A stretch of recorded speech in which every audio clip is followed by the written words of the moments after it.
The story of cocaine in Hollywood isn't just about drugs.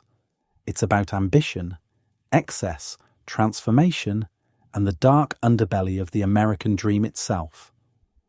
To understand how a white powder could reshape an entire industry and redefine what success looked like in America, we need to go back to a time when cocaine wasn't illegal, wasn't stigmatized, and was actually considered a miracle drug.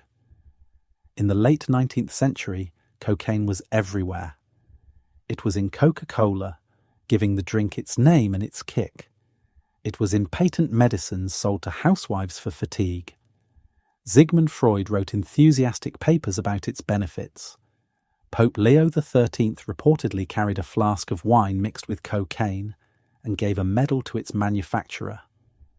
This wasn't some back-alley substance. This was medicine, progress, modernity in crystalline form. But by the early 20th century, the tide had turned. Racist fears about cocaine use in black communities, combined with growing awareness of addiction, led to the Harrison Narcotics Act of 1914. Cocaine went underground, but it never went away. It simmered beneath the surface of American life, waiting for the right moment, the right culture, the right industry to bring it roaring back. That moment came in the 1970s, and the industry was Hollywood. To understand why cocaine and Hollywood became so intertwined, you have to understand what Hollywood was in the 70s. The old studio system had collapsed. A new generation of filmmakers, the movie brats like Coppola, Scorsese, Spielberg, and Lucas, were taking over. These were young, ambitious directors who wanted to make art, not just entertainment. They had energy, vision, and an insatiable appetite for experience. The 70s were also a time of cultural upheaval. Vietnam was ending badly. Watergate had shattered faith in institutions. The hippie dream of the 60s had curdled into something darker. People were looking for new highs, new ways to feel alive, new ways to escape. Cocaine fit the moment perfectly. Unlike marijuana, which made you relaxed and introspective, or heroin, which pulled you into oblivion, cocaine made you feel invincible. It sharpened your mind, or so it seemed. It gave you energy, confidence, charisma. You could work longer, party harder, be more creative, or at least feel like you were. For an industry built on ego, ambition, and the relentless pursuit of the next big thing, cocaine was rocket fuel. The drug entered Hollywood through multiple channels. Some of it came from connections to the music industry, where cocaine use was already rampant. Some came through wealthy dilettantes who moved between high society and the entertainment world. Some came directly from dealers who recognized that Hollywood had money, lots of it, and people willing to spend it on feeling good. By the mid-70s, cocaine had become the drug of choice at Hollywood parties. It wasn't hidden in back rooms. It was out on coffee tables, offered as casually as cocktails. Doing a line wasn't a sign of moral failure. It was a sign you'd made it, that you were part of the club, that you could afford the best. The economics of cocaine made it particularly suited to Hollywood. It was expensive, which gave it cachet. A gram might cost $100 or more, the equivalent of several $100s today. You couldn't be a cocaine user unless you had money, which made it a status symbol. In an industry obsessed with status, where your table at Spargo or your parking spot at the studio signaled your importance, cocaine became another marker of success. But cocaine didn't just fuel Hollywood parties. It reshaped how the industry worked. The drug's effects seemed tailor-made for the demands of filmmaking. Productions required long hours, intense focus, and boundless energy. Cocaine promised all of that. Directors used it to power through marathon editing sessions. Producers used it to keep up with punishing schedules. Actors used it to maintain the intensity their roles demanded. The problem, of course, was that cocaine lied. The focus it provided wasn't real focus. The energy wasn't sustainable. The confidence was false. But by the time you realized that, you were already hooked. And in Hollywood, where image was everything, admitting you had a problem was admitting weakness. So people kept using, kept pretending everything was fine, kept spiraling. Some of the most celebrated films of the 70s and 80s were made by people deep in cocaine addiction. The stories are legendary. Films that went wildly over budget because the director was too high to make decisions. Actors who couldn't remember their lines between takes. Producers who greenlit terrible projects because cocaine convinced them every idea was brilliant. The drug that was supposed to enhance creativity was actually destroying it. Consider the case of John Belushi. He was one of the biggest comedy stars in America, an original cast member of Saturday Night Live, the star of Animal House and Blues Brothers. He was also a voracious consumer of drugs, particularly cocaine and heroin. In March of 1982, Belushi was found dead in a bungalow at the Chateau Marmont Hotel in Los Angeles, killed by a combination of cocaine and heroin known as a speedball. He was 33 years old. Belushi's death should have been a wake-up call for Hollywood, but it wasn't. If anything, drug use accelerated in the 80s. The decade brought a new strain of cocaine culture, epitomized by crack cocaine and the rise of drug-related violence. But in Hollywood, powder cocaine remained the drug of choice. The money was bigger, the parties were more lavish, and the denial was deeper. The 80s also brought a new archetype, the cocaine cowboy. These weren't just users, they were dealers operating on a massive scale, bringing tons of cocaine into the United States from Colombia and other South American countries. Miami became the epicenter of this trade, and the violence that came with it inspired films like Scarface. The irony was thick. Hollywood was making movies about the cocaine trade while being one of its best customers. Behind the scenes, the human cost was mounting. Careers were destroyed. Marriages fell apart. People lost everything. But the machinery of Hollywood kept grinding forward because there was always someone new, someone younger, someone willing to do whatever it took to make it. And cocaine was part of what it took. The studios knew what was happening. Producers knew. Agents knew. But cocaine had become so normalized that intervening felt impossible. There was also a financial incentive to look the other way. Stars who were using might be unreliable, but they were still stars. Films that were financed with drug money still made money, and in Hollywood, money talked louder than anything else.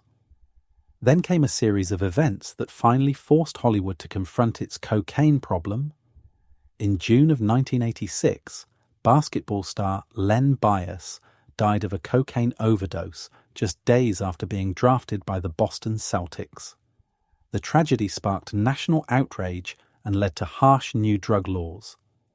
That same year, Congress passed the Anti-Drug Abuse Act, which created mandatory minimum sentences for drug offences and poured billions into the war on drugs. But the real turning point for Hollywood came with the case of John DeLorean.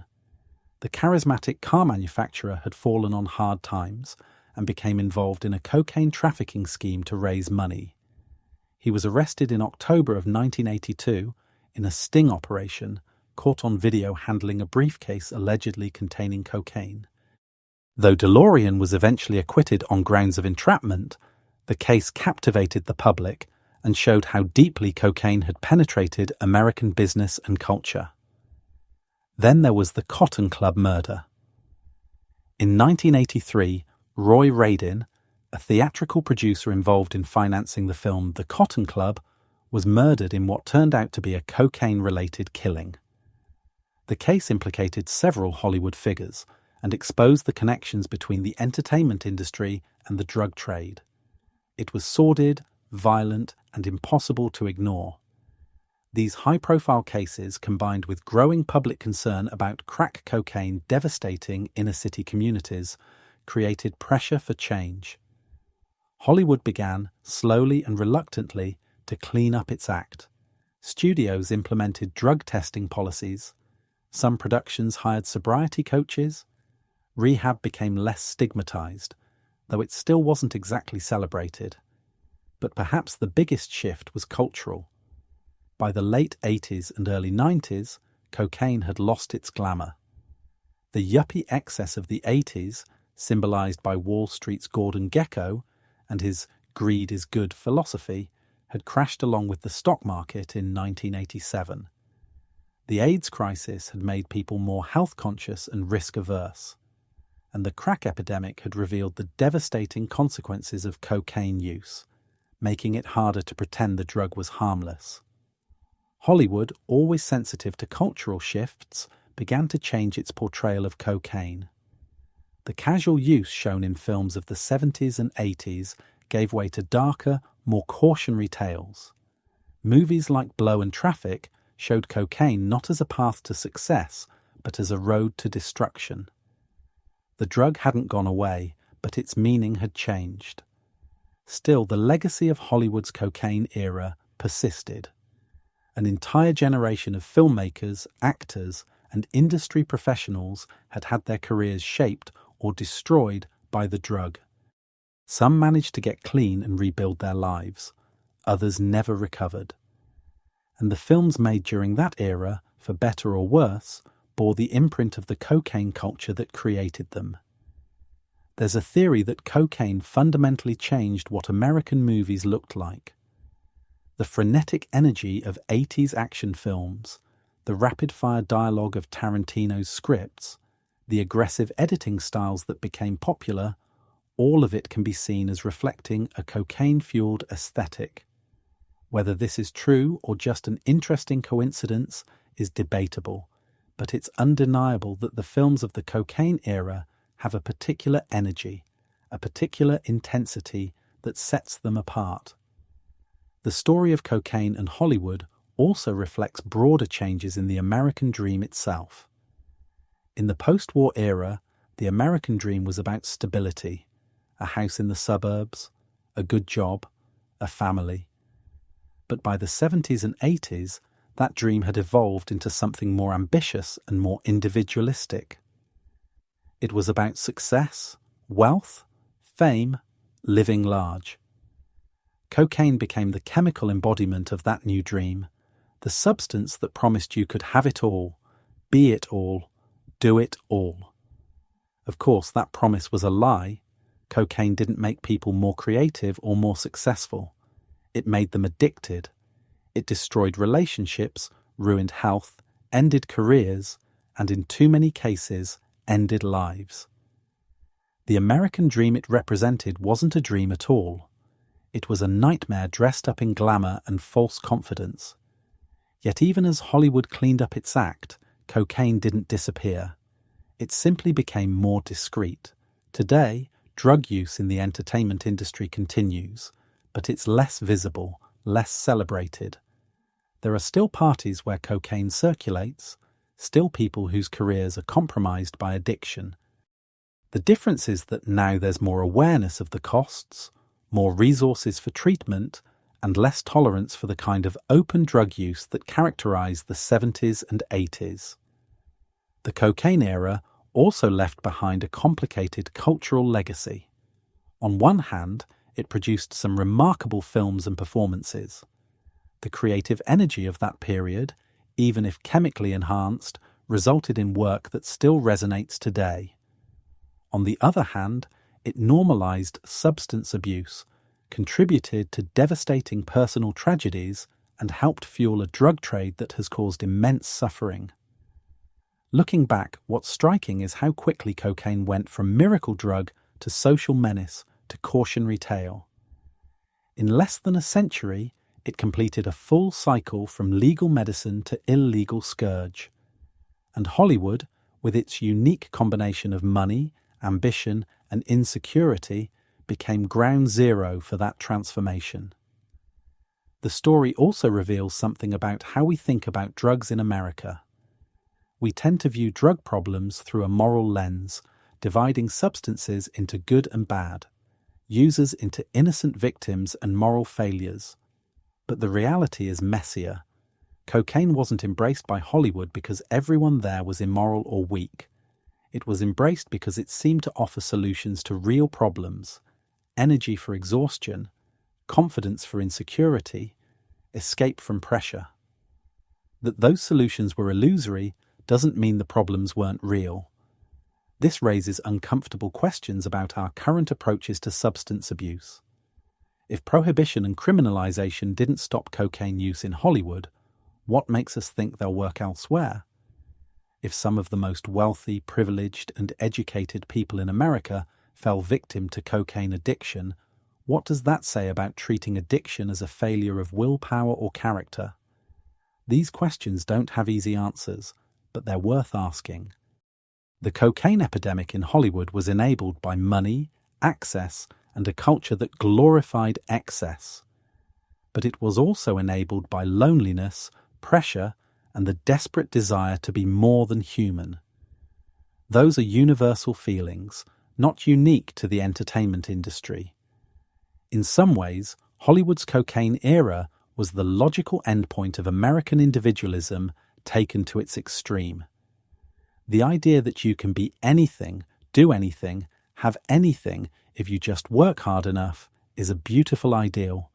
But when that ideal is mixed with unlimited money and a substance that makes you feel invincible, it becomes dangerous. Cocaine promised to help people achieve their dreams. Instead, it revealed that some dreams are toxic, that endless ambition and relentless self-optimization can destroy rather than create. The American dream that cocaine represented was ultimately unsustainable. You can't build a life on false confidence and borrowed energy. You can't create lasting art while destroying yourself. And you can't maintain an industry when its most talented people are slowly killing themselves.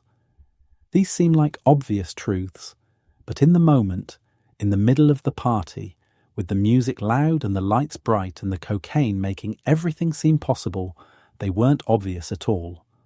Today, Hollywood has moved on to new vices and new problems. But the cocaine era remains a cautionary tale about what happens when an industry loses its moral compass, when success becomes divorced from sustainability, when the pursuit of feeling good becomes more important than actually being good. It's a reminder that not all dreams are worth chasing, and that sometimes the things that promise to elevate us are actually pulling us down. The legacy of cocaine in Hollywood is still being written. Some of the people who lived through that era are still working, still creating, carrying the lessons and scars of those years. The films made during that time remain part of our cultural landscape, testaments to both the creative energy and the destructive excess of the period. And the broader questions about drugs, ambition, and the American dream that the cocaine era raised remain unanswered, still relevant, still challenging us to think about what we really value and what we're willing to sacrifice to get it.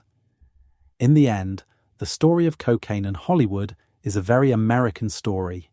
It's about big dreams and spectacular failures, about innovation and self-destruction, about the thin line between confidence and delusion. It's about an industry that thought it was invincible learning, at terrible cost that it wasn't. And it's about how a substance that promised to make the impossible possible instead revealed the limits of what humans can endure in pursuit of their dreams. But to truly understand how deep cocaine's roots went in Hollywood, we need to look at specific stories, specific people whose lives were forever altered by the white powder that promised everything and delivered destruction. Consider the case of Robert Evans, one of the most powerful producers in Hollywood during the 70s. Evans was the head of production at Paramount Pictures and the man behind films like The Godfather, Chinatown, and Rosemary's Baby. He was handsome, charming, successful, everything Hollywood promised you could become. He was also a heavy cocaine user, and his addiction would eventually contribute to his involvement in the Cotton Club murder case that shocked the industry. Evans's story illustrates how cocaine didn't just affect individuals, it created networks of dependency and criminality that reached into the highest levels of the entertainment business. When he needed money to finance the Cotton Club, a passion project about the famous Harlem nightclub, Evans became entangled with Roy Radin, a theatrical producer with his own cocaine connections. Radin was murdered in 1983, shot 13 times, and his body left in a canyon north of Los Angeles. Though Evans was never charged with the murder, his connection to the case tarnished his reputation and showed how cocaine had created a web connecting Hollywood producers, drug dealers, and violent criminals. Evans eventually got clean and wrote a brutally honest memoir called The Kid Stays in the Picture, where he discussed his cocaine use and the havoc it wreaked on his life and career. But his story was just one among hundreds of similar tales playing out across Hollywood during those decades.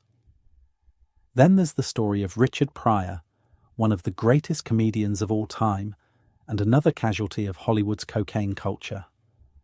Pryor's comedy was revolutionary, raw and honest in ways that comedy had rarely been before. But his personal life was chaos, fueled by cocaine, and eventually freebase cocaine. In June of 1980, Pryor set himself on fire while freebasing cocaine. He ran down the street engulfed in flames before neighbors helped extinguish the fire. He survived, but with third-degree burns over more than half his body. Pryor later joked about the incident in his stand-up, turning his tragedy into comedy because that's what great comedians do. But the incident revealed something darker about Hollywood's relationship with cocaine. Even after nearly dying, Pryor continued to struggle with addiction. The industry that had celebrated his genius had also enabled his self-destruction, and the same pattern played out with countless other talented people. The music industry, closely connected to Hollywood, had its own devastating encounters with cocaine. Studio 54 in New York became legendary not just for its exclusive velvet rope policy, but for the open cocaine use on its dance floor.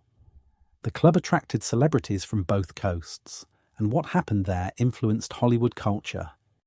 The idea that you could party all night, do cocaine until dawn, and still be creative and successful the next day became an aspirational lifestyle.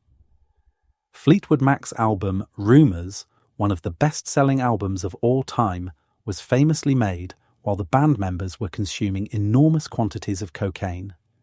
The album is brilliant, but the cost was high. Relationships within the band imploded.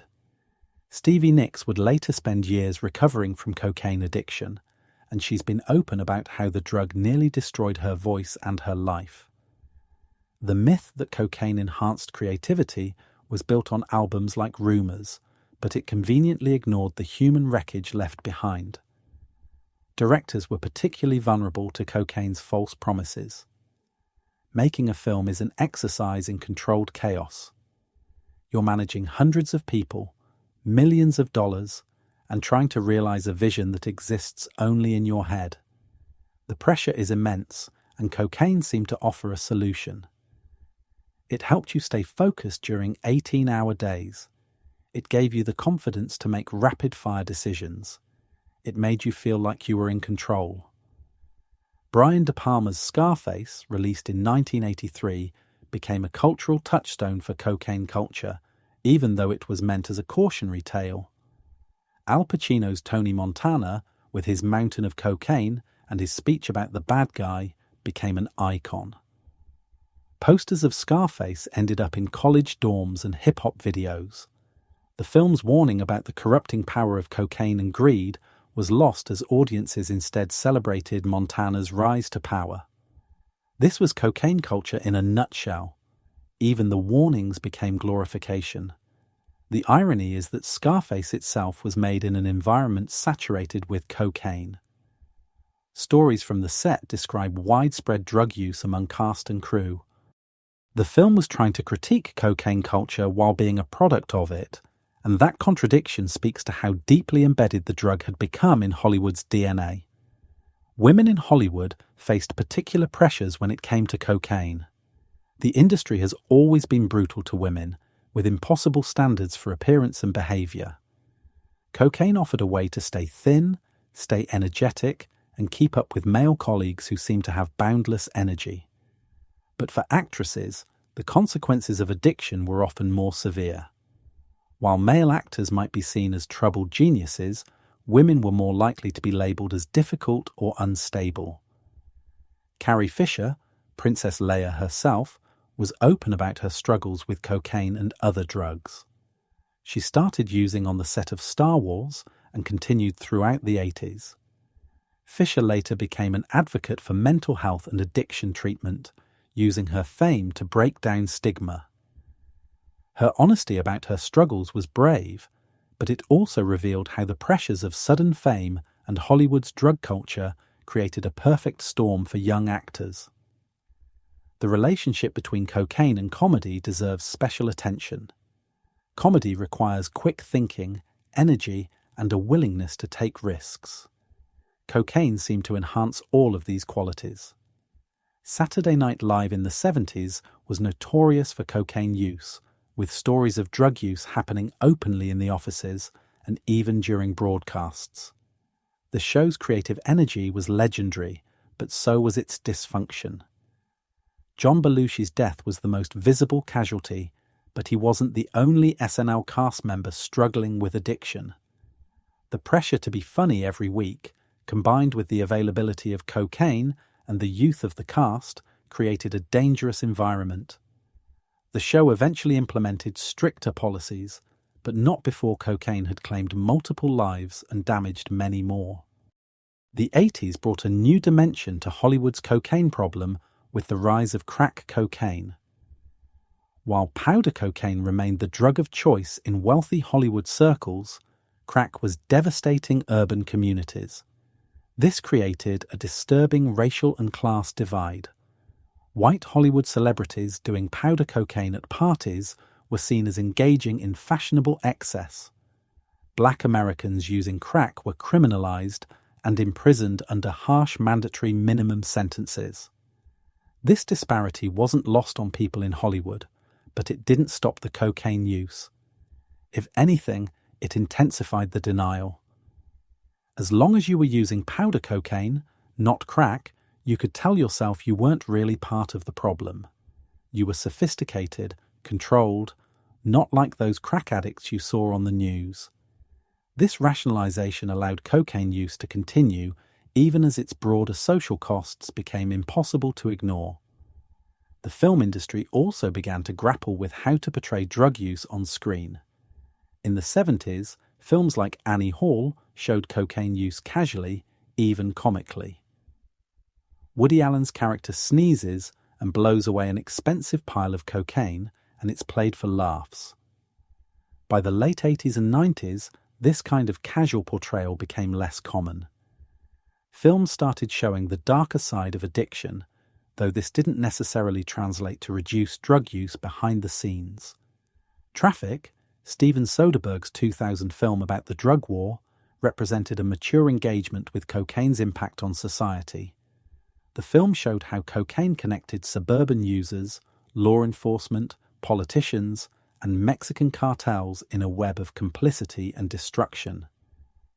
Michael Douglas's character, a drug czar whose own daughter is addicted to crack, embodied the hypocrisy of fighting a war on drugs while being unable to address addiction in his own family. But even as Hollywood made more thoughtful films about drugs, the industry continued to struggle with its own substance abuse problems. The difference was that by the 2000s, cocaine was no longer the only concern. Prescription drugs, particularly opioids, had become a new epidemic. Heath Ledger's death in 2008 from an accidental overdose of prescription medications showed that Hollywood's substance abuse problems had simply evolved, not disappeared. The business side of Hollywood was also profoundly affected by cocaine. The 80s saw the rise of the blockbuster era, with films like E.T., Raiders of the Lost Ark, and Batman breaking box office records. The amounts of money flowing through Hollywood increased dramatically, and so did the cocaine use. Agents, executives, and lawyers were just as likely to be using as the creative talent, and the drug facilitated a particular kind of deal-making. Aggressive, confident, and often reckless. Michael Ovitz, who built Creative Artists Agency into the most powerful talent agency in Hollywood, represented the new breed of Hollywood power broker. While Ovitz himself wasn't known for drug use, the culture he operated in was saturated with cocaine. Deals were made at parties where cocaine flowed freely. The aggressive take-no-prisoners style of 80s Hollywood deal-making was very much in tune with cocaine's effects, grandiose, paranoid, and ultimately unsustainable. The collapse of several major studios and production companies in the late 80s and early 90s can be partially attributed to cocaine-fueled bad decision-making. When everyone in a meeting is high on cocaine, every idea sounds brilliant. Films that should never have been greenlit got made. Massive budgets were approved for projects with no commercial potential. By the time people sobered up, millions of dollars had been wasted. Heaven's Gate, Michael Cimino's 1980 Western, became a symbol of this excess. The film went wildly over budget and was a catastrophic commercial failure, bankrupting United Artists.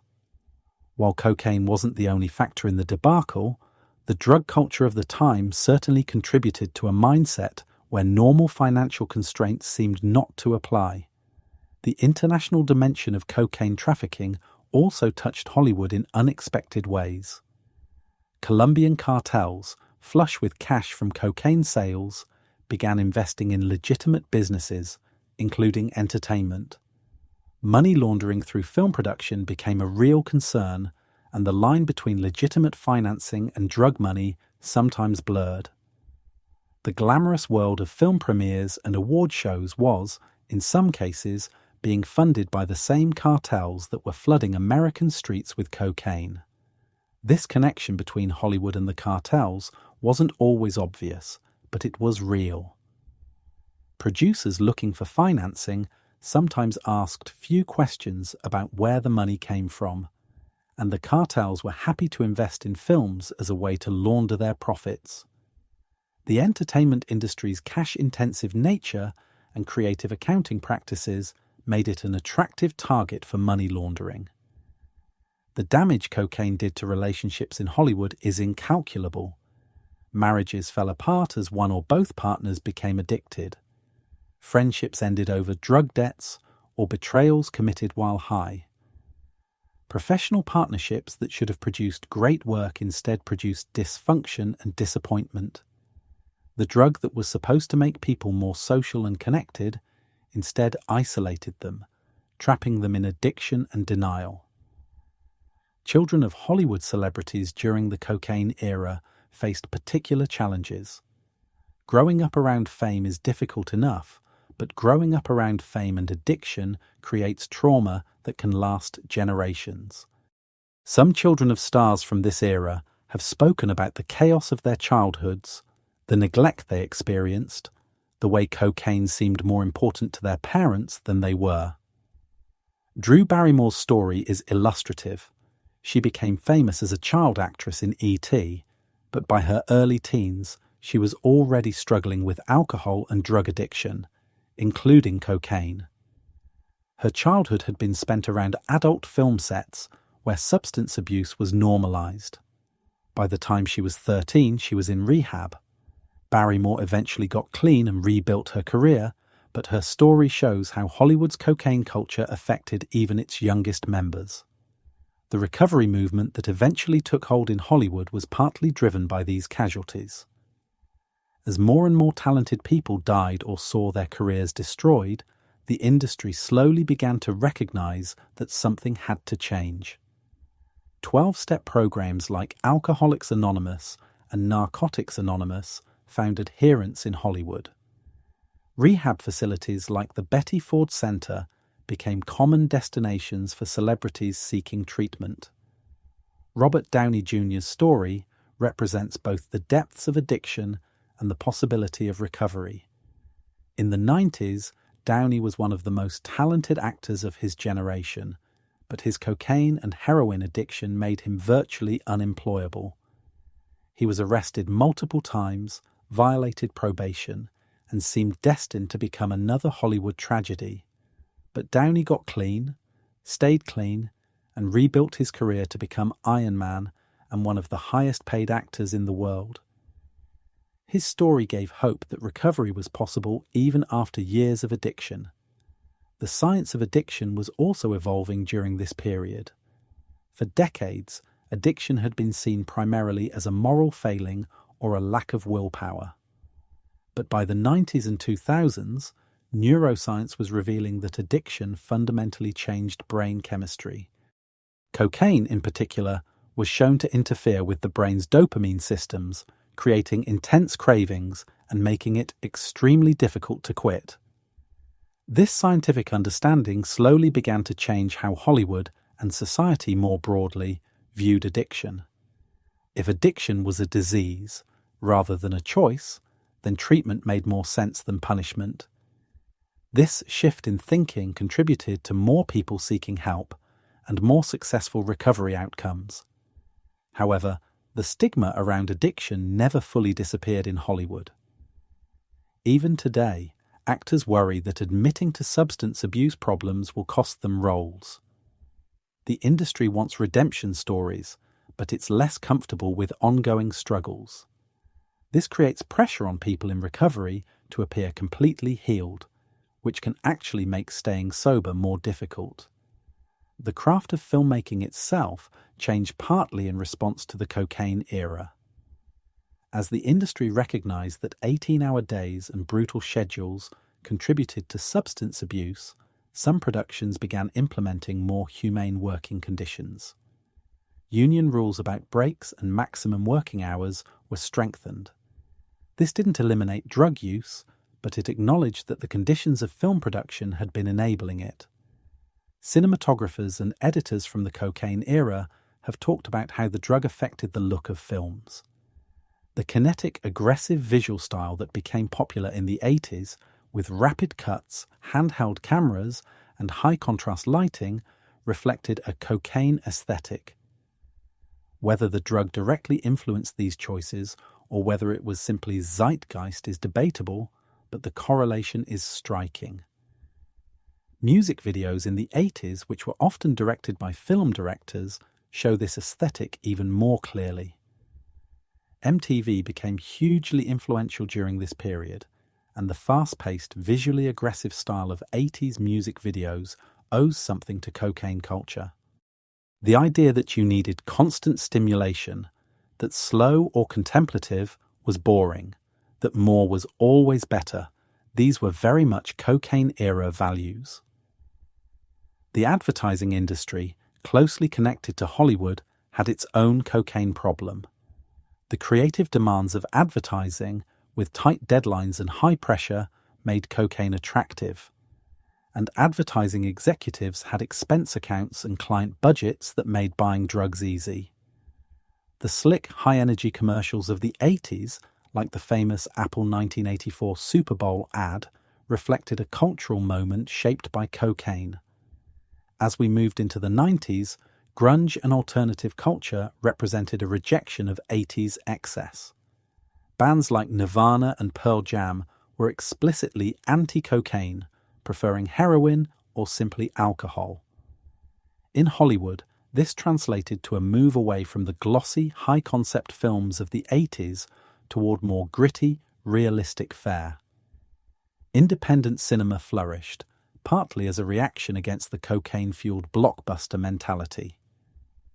Quentin Tarantino's Pulp Fiction, released in 1994, featured characters using heroin, not cocaine. This wasn't accidental. The film was making a statement about what was cool, what was authentic, and cocaine no longer fit that definition. The 90s brought a different kind of drug culture to Hollywood, though the underlying problems of substance abuse remained. The new millennium brought new challenges. The rise of reality television and social media meant that celebrities' lives were more visible than ever. it became harder to hide addiction. When someone was photographed leaving a club looking high, the images would be online within hours. This increased visibility arguably helped reduce drug use by making it harder to deny, but it also created new pressures. Prescription drug abuse emerged as a major problem, particularly opioids like OxyContin and Vicodin. These drugs were legal, prescribed by doctors, and didn't carry the same criminal stigma as cocaine, but they were just as addictive and in some ways more dangerous. The opioid epidemic affected Hollywood just as it affected the rest of America, claiming lives and destroying careers. Philip Seymour Hoffman's death in 2014 from a heroin overdose reminded everyone that addiction remained a lethal threat, even in an era of increased awareness and treatment options. Hoffman had been sober for years before relapsing, showing how difficult sustained recovery could be. His death sent shockwaves through Hollywood and led to renewed discussions about how the industry could better support people struggling with addiction. Today, Hollywood's relationship with cocaine and drugs more broadly continues to evolve. The days of cocaine openly on display at parties are largely gone, replaced by a more discreet culture. People still use, but they're more careful. The industry has more resources for people seeking help, from on-set sobriety coaches to comprehensive insurance coverage for rehab. But the fundamental pressures that made cocaine attractive in the first place haven't disappeared. The film industry is still demanding, still rewards workaholism, still values productivity over well-being. The difference is that there's now more awareness that sustainable careers require sustainable practices. Burning yourself out with cocaine isn't seen as glamorous anymore. It's seen as sad and wasteful. The legacy of Hollywood's cocaine era continues to ripple through our culture. The films made during that time, both the good and the bad, remain part of our shared cultural inheritance. The lessons learned about addiction and recovery have influenced how we approach these issues society-wide. And the cautionary tales of lives lost and potential wasted serve as reminders of the costs of pursuing success at any price. Looking at the cocaine era from today's vantage point, what's most striking is how avoidable much of the tragedy was. The warning signs were there from the beginning. People knew cocaine was addictive. They knew it was dangerous. But the drug's promise of enhanced performance and status was too seductive, especially in an industry built on insecurity and ambition. The story of cocaine and Hollywood ultimately asks us to consider what we're willing to sacrifice for success. The American dream promises that you can be anything, achieve anything, have anything if you work hard enough. But the cocaine era revealed that some shortcuts lead only to destruction, that some dreams consume those who pursue them, and that sometimes the price of success is too high to pay. These lessons, learned at such terrible cost, remain as relevant today as they were in the cocaine-fueled heights of Hollywood's most excessive era.